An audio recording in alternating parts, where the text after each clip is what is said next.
ലോകം അവസാനിക്കാൻ പോവാണ് ഗൈസ്. ഡ്യൂന ഭർത്തം. ഞാൻ ഇന്ന് വ്ലോഗ് എടുക്കണം എന്ന് പറഞ്ഞിരിക്കുകയായിരുന്നു. പക്ഷെ പയ്യെ ഈവനിങ് എടുക്കാം, ഒരു നൈറ്റ് വ്ലോഗ് ആക്കാമെന്നും പറഞ്ഞിട്ടാണ്. ഇപ്പൊ സമയം 4 മണിയേ ആയിട്ടുള്ളൂ. കണ്ടോ, ഭയങ്കര ഞാനിപ്പോ തൃപ്പൂണിത്തുറയാണ് നിൽക്കുന്ന. ഭയങ്കര കാറ്റെന്ന് വെച്ചാൽ ഹെൽമെറ്റ് ലിറ്ററലി മേലിരുന്ന ഹെൽമെറ്റ് പറന്നു പോയി താഴെ വീണു. അങ്ങനെ കാറ്റ്, അങ്ങനെ ഭയങ്കര കാറ്റാണ്. നല്ല അടിപൊളി മഴ വരാൻ പോകുന്നെന്ന് തോന്നുന്നു. ഷോയും കണ്ടോ, തേങ്ങ കുലയിലാടുന്നത് കണ്ടോ നിങ്ങൾ? കാറ്റ് മഴ കൊണ്ടുപോകാന്നാ തോന്നുന്നത്. ബട്ട് സ്റ്റിൽ ഭയങ്കര കാറ്റ്. മഴ പെയ്തില്ല, പക്ഷെ എൻ്റെ പുകയുന്നില്ല, ഉലഞ്ഞുലഞ്ഞാടുന്നു. കണ്ട, ഇൻ ബിറ്റ്വീൻ ഇവിടെ ഭയങ്കര പരിപാടികളാണ്. അപ്പൊ നിങ്ങൾ വിചാരിക്കും നമ്മളുടെ കമ്പനിയുടെ വേണ്ടിട്ട് എന്തോ പരിപാടിയാണ്. ക്യാപ്പ് പേടിച്ചടി കയറി ഇരിക്കുക.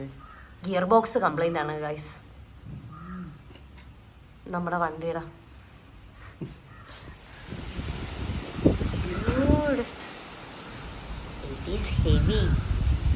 ഇന്നലെ ആലപ്പുഴയിൽ ഒരാൾ മിന്നലേറ്റ് മരിച്ചു എന്നൊക്കെ പറയുന്നതായിട്ടു. ഞാൻ കാറ്റ് കൊണ്ട് പറന്നു എന്നായിരിക്കും ന്യൂസ്. ഭയങ്കര മഴ വരുന്നുണ്ട്.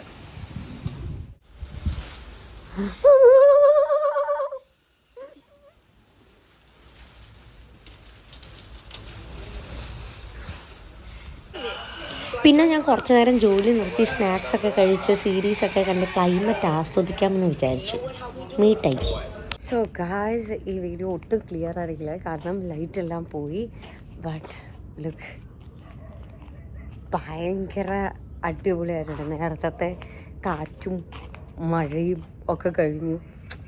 ഇത് കഴിഞ്ഞിപ്പോൾ ഒരു 6:30 കഴിഞ്ഞപ്പം ഭയങ്കര കാമായി കഴിഞ്ഞ് കഴിഞ്ഞപ്പോൾ ഭയങ്കര ഒരു റൂമിനകത്ത് ഇരുന്നിട്ട് തന്നെ നല്ല തണുത്ത കാറ്റും ഒരു ചെറിയ ബ്രീസ് എന്നൊക്കെ പറയത്തില്ലേ, ഒരു വെരി സൂത്തിങ്.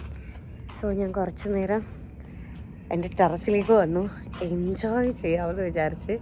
എൻ്റെ ഈ സൈഡും ഫുള്ള് പാടാണ്. And I can show you 1 second. And നോക്ക്, ദിസ് ഇസ് ലൈക്ക് അടിപൊളി. ഞാൻ ചാടി ഓടി വന്നതാണ്. പെട്ടെന്ന് ലൈറ്റ് പോയി കഴിഞ്ഞാൽ പിന്നെ ഒന്നും കാണാൻ പറ്റില്ല. ഭയങ്കര രസമുണ്ട്, ഭയങ്കര അടിപൊളി climate. I really like this kind of climate. Side ഭാഗത്തെ കാണിച്ചോളൂ. ഇതാണ് എൻ്റെ opposite side of my flat. Look, എന്ത് ഭംഗിയല്ലേ. ഇത് ഫ്ലാറ്റിൻ്റെ മുമ്പിലത്തെ റോഡാണ്. And that's the sky. Oh God, it's good. ഇത് ഓപ്പോസിറ്റുള്ള വീടാണ്.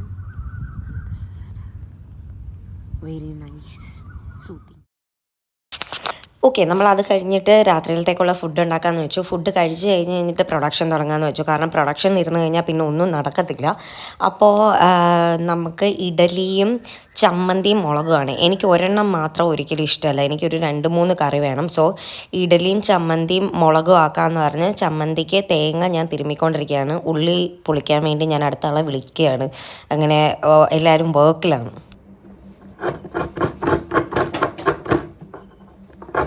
നിങ്ങൾക്ക് ഇങ്ങനെ ക്രേവിങ്സ് വരാറുണ്ടോ? എനിക്ക് പൊതുവേ ക്രേവിങ്സ് വരാതെ ഇതുപോലെ നാടൻ ഐറ്റങ്ങളിലേക്കാണ് കേട്ടോ. നമ്മുടെ വീട്ടിലുണ്ടാക്കുന്ന ഇഡ്ഡലി, സാമ്പാർ, ചമ്മന്തി, മുളക്, അതുപോലുള്ള ഐറ്റങ്ങൾ. അങ്ങനെ വരുമ്പോൾ ഞാൻ തന്നെ എടുത്ത് എഫോർട്ടൊക്കെ ഇട്ട് ഉണ്ടാക്കാറുണ്ട്. പിന്നെ ഞാൻ ഈ തിരുമ്മിക്കൊണ്ടിരുന്നിട്ടൊക്കെ ഞാൻ ഇങ്ങനെ ആലോചിക്കായിരുന്നു നെയിൽ പോളിഷിൻ്റെ കാര്യത്തിനെ പറ്റി. നെയിൽ പോളിഷ് അതിൻ്റെ ഇടയ്ക്ക് സാധന കൊണ്ട് ഹായ് പറയിപ്പിച്ചു. നെയിൽ പോളിഷ് എൻ്റെ അത് സാൻഡ്വിച്ച് ചെയ്തതാണ്. ഞാനിപ്പം ഇൻ ബിറ്റ്വീൻ ഒരു ഫ്ലാഷ് ബാക്ക് പോലെ കുറച്ച് കാണിച്ചു തരാമേ. അതിലെന്താ പറ്റിയെന്ന് വെച്ചാൽ, ഞാൻ നെയിൽ ചെയ്യാൻ പോയി. അന്ന് വ്ളോഗ് എടുത്തു, ഒരു ഹാപ്പി സെൽഫ് കെയർ വ്ളോഗ്. പക്ഷേ നെയിൽ ചെയ്തുകൊണ്ടിരിക്കുന്നതിൻ്റെ ഇടയ്ക്ക് ഇത്രേ കംപ്ലീറ്റ് ചെയ്തുള്ളൂ. ഇങ്ങനെ ആയിരുന്നില്ല ഡിസൈൻ. പക്ഷേ ബാക്കി കംപ്ലീറ്റ് ചെയ്യുന്നതിന് മുമ്പ് എനിക്ക് വയറുവേദന വന്ന് ഞാൻ ബോധം കെട്ട് വീണു. അപ്പോൾ അതിൻ്റെ കുറച്ച് വിഷ്വൽ കണ്ടിട്ട് നമുക്ക് തിരിച്ചു വരാം. ഹായ് ഗായ്സ്, അപ്പോൾ ഇന്ന് ഒരു സെൽഫ് കെയർ വ്ളോഗാണ്. എൻ്റെ സെൽഫ് കെയറിൽ എനിക്ക് സ്കിന്നിനെക്കാട്ടിലും ഏറ്റവും കൂടുതൽ ഞാൻ സെൽഫ് കെയർ ചെയ്യുന്നത് നമ്മൾ കഴിഞ്ഞ ലൈവിൽ കണ്ട നഖമാണിത്. 1 മാസമായിട്ടും ഇപ്പോഴും അതുപോലെ തന്നെ ഇരിക്കുന്നുണ്ട്. പക്ഷെ 1 മാസം ആയല്ലോ, ഇവിടെ നിന്ന് ഇതാക്കണ്ടോ, ഇത്രയും വളർന്നു നഖം. അപ്പോൾ പുതിയ പാറ്റേൺ ഞാൻ കണ്ടുപിടിച്ചു, അതുകൊണ്ട് പാറ്റേൺ മാറ്റാൻ വന്നതാണ്. ഓഫ്കോഴ്സ് നമ്മൾ നെയിലാഷിലാണുള്ളത്. അങ്ങനെ ഇവിടെ പരിപാടികൾ തുടങ്ങാൻ പോകണം. ഇന്ന് നെയിലും കയ്യിലെ മാത്രമേ ചെയ്യുന്നുള്ളൂ. നോക്കൂ മൊയിലാളി മൊയിലാളി തുറപ്പിച്ചിരിക്കുന്നു. യെസ്, ഇവിടെ ഇവർ പണിയെടുക്കാറുണ്ട്. നമുക്ക് മൊയിലാളിക്ക് സ്റ്റാഫൊക്കെ വന്നു, ഞാനല്ലേ കാണിച്ചു തരാം. Hi hi. ഓക്കെ, അപ്പം നമ്മൾ ചെയ്യട്ടെ. ഞാൻ ഉറക്കപ്പായിലാണ്. ഉറക്കം എഴുന്നേറ്റപ്പോൾ ഒരു നെയിൽ ചെയ്യാം എന്ന് പറഞ്ഞ് ഉത്തരവാദിത്തത്തിൽ കറക്റ്റ് 1 മാസം കഴിയുമ്പോൾ വിളിക്കുന്ന മുതലാളി വേറെ അവിടെ ഉണ്ടെന്ന്. സോ നമ്മൾ നെയിൽ ചെയ്യാൻ പോകുന്നത് കണ്ടോ. ഇവിടെ കുട്ടി കുറേ നേരമായി തോന്നിയിരിക്കുന്നു, ചെയ്തുകൊണ്ടിരിക്കുക പണിപ്പുരയില്ല. ഓക്കെ, നമുക്ക് പുതിയൊരു ഡിസൈനും കൊണ്ടാണ് ഞാൻ വന്നിരിക്കുന്നത്. കൊറിയക്കാരെ ഞാൻ ദത്തെടുത്തിരിക്കുക. യെസ്, കൊറിയൻ നെയിൽസ് ആണ് ചെയ്യുന്നത്. ഇതായിരുന്നു നമ്മുടെ കഴിഞ്ഞ നെയിൽസ്. 1 മന്തായി ഇങ്ങനെ വന്നു, പക്ഷെ ഒന്നും സംഭവിച്ചിട്ടില്ല. അതുകൊണ്ട് തന്നെ എനിക്കിത് മാറ്റാൻ വലിയ താല്പര്യമില്ലായിരുന്നു. പക്ഷെ മുതലാളി പറഞ്ഞു മാറ്റിയേ പറ്റുള്ളൂ. സോ നമ്മൾ മാറ്റേണ്ടതാണ്. ഓക്കെ, സോ ഇതാണ് ഞാൻ പറഞ്ഞ വീഡിയോ. അങ്ങനെ ഞാൻ വളരെ ഇതൊക്കെ ചെയ്ത് കണ്ടോ, ഞാൻ ഗംഭീരമായിട്ട് നെയിലൊക്കെ ചെയ്യാൻ പോയി.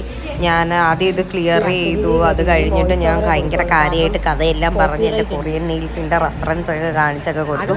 കുറേ നേരം ഇറ്റ് വാസ് സ്മൂത്ത്. ഓക്കെ, ഇത് നമ്മളുടെ അടുത്തിരുന്നതാണ് ഒരു കുട്ടി. She's A doctor. അപ്പം പുള്ളിക്കാരി ന്യൂഡ് കളറാണ് സെലക്ട് ചെയ്തിരിക്കുന്നത്. പുള്ളിക്കാരി പൊതുവെ ന്യൂഡാണെന്നാണ്, കളറാണ് സെലക്ട് ചെയ്തതെന്നാണ് പറയുന്നത്. പക്ഷേ ഞാൻ അങ്ങനെയല്ല, ഞാൻ കുറച്ച് വൈബ്രൻറ്റ് കളേഴ്സാണ്. ഇത്തവണ ചെക്സും ഒക്കെ ആയിട്ടാണ്. ബട്ട് സ്റ്റിൽ ഞാൻ ബോധം കെട്ട് വീണെങ്കിൽ കൂടിയും അടിപൊളിയായിട്ട് അത് ഫിനിഷ് ചെയ്ത് തന്നിട്ടാണ് കേട്ടോ. ഇതിപ്പോൾ ഇതാക്കണ്ട, ഈ പെൺകൊച്ച് ഭയങ്കര അടിപൊളിയായിട്ട് വരയ്ക്കുന്നുണ്ട്. അതായത് ഇതിനകത്ത് ഈച്ച് ഫ്ലവർ ശരിക്കും ചെറി ബ്ലൗസും ഒക്കെ പോലെയാണ് എൻ്റെ ആ റിങ് ഫിംഗറിലേക്ക് ഉണ്ടായിരുന്നത്. ഭയങ്കര അടിപൊളിയായിരുന്നു. പക്ഷേ എന്ത് ചെയ്യാൻ, ഇത് കഴിഞ്ഞപ്പോൾ ഞാൻ ബോധം കെട്ട് വീണു. സോ ബാക്ക് ടു അവർ ചമ്മന്തി. നമ്മുടെ ചമ്മന്തിയുടെ തേങ്ങയൊക്കെ അപ്പോഴത്തേക്ക് അരഞ്ഞു കഴിഞ്ഞു. അങ്ങനെ അടക്കത്ത് ചമ്മന്തിയായി. ഇഡലി ഓൾറെഡി അടുപ്പത്തുണ്ട്. ഇനി നമുക്ക് മുളകും കൂടെ ആക്കണം. അതൊന്നും കാണിക്കാൻ സമയം കിട്ടിയില്ല. ഞാൻ സീരീസ് കണ്ടുകൊണ്ടാണ് എൻ്റെ ജോലിയെല്ലാം ചെയ്യുക. അത് കഴിഞ്ഞ് നേരെ ഞാൻ ഫുഡ് കഴിക്കാൻ പോയി. എനിക്ക് നല്ല വിശക്കുന്നുണ്ടായിരുന്നു. ഞാൻ ഫുള്ള് തട്ടി കയറ്റിക്കൊണ്ടിരിക്കുകയാണ്, സീരീസ് കണ്ടുകൊണ്ടിരിക്കുന്നുണ്ട്. ഇതെൻ്റെ പുതിയ ബോട്ടിലാണ്, നിറച്ച് വെള്ളമൊക്കെ വെച്ചിട്ട് ഞാനിങ്ങനെ ഇഡലിയും ചമ്മന്തിയും മുളകും ഒക്കെ കുഴച്ച് അടിച്ച് എൻ്റെ ക്രേവിങ്സ് തീർത്തുകൊണ്ടിരിക്കുകയാണ്. Okay, by.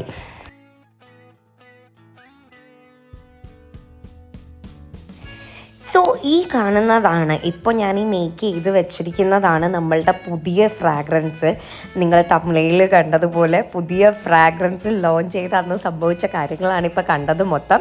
ഇതാണ് പുതിയ ഫ്രാഗ്രൻസ്. എന്താണ് ഏതാണ് എന്നൊന്നും ഞാനിപ്പോൾ പറയുന്നില്ല, വഴിയെ അറിയുന്നതായിരിക്കും. ഏത് സ്മെല്ലാണ് നമ്മൾ അടുത്തത് ലോഞ്ച് ചെയ്യുന്നതെന്ന് ഒന്ന് കമൻറ്റ് ചെയ്യുക കേട്ടോ, ഒരു ഗസ്. സോ ഗായ്സ്, നമ്മുടെ പ്രൊഡക്ഷൻ ഇന്നത്തത് കംപ്ലീറ്റ് ആയിരിക്കുകയാണ്. ഇതാണ് നമ്മുടെ ന്യൂ ഫ്രാഗ്രൻസ്. ഏതായിരിക്കും ഫ്രാഗ്രൻസ് എന്ന് നിങ്ങൾ ഗസ് ചെയ്യൂ. ആൻഡ് ഇവിടെയായിരുന്നു നമ്മുടെ പരിപാടിയെല്ലാം. ഇപ്പോൾ കഴിഞ്ഞ് എനിക്ക് നല്ല നടുവേദന എടുക്കുന്നുണ്ട്. ഇതാണ് നമ്മൾ ബാക്കി റീസ്റ്റോക്ക് ചെയ്തിരിക്കുന്നത്.